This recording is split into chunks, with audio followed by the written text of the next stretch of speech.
ሩትዬ ዛሬ በኢንስታግራሟ እንግዲህ የፖስተችው ጥቅስ ምን ይላል መሰላችሁ?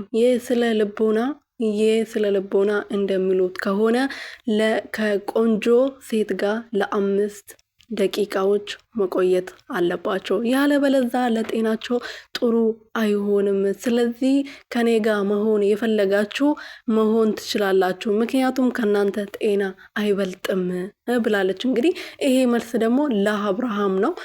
አብርሽን ትላንት ለ5 ደቂቃ የሚሆን ወጣ ብላ ያየችው በቀጠሮ የሚሆን እንግዲህ ያው ዳኒ ነበረ ቀጠሮዋን ቼክ አድርጎ በምን ሰዓት ነው መውጣት ያለባት፣ በምን ሰዓት ነው ከስንት ደቂቃ በኋላ ነው መውጣት ያለባት ብሎ አይቶ ከስልክ ላይ ቼክ አድርጎ ነው እንግዲህ ሩትዬን ወደ አብርሽን እየጠሩት ማለት ነው በትላንትናው ቪዲዮ ላይ።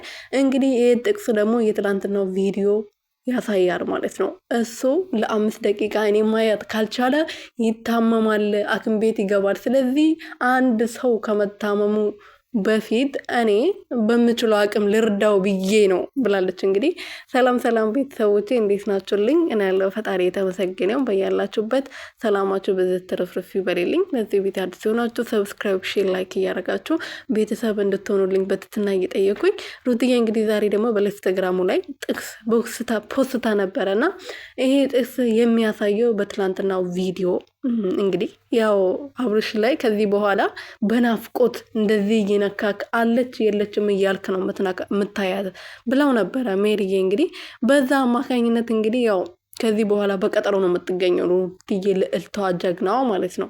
አይመስላችሁም?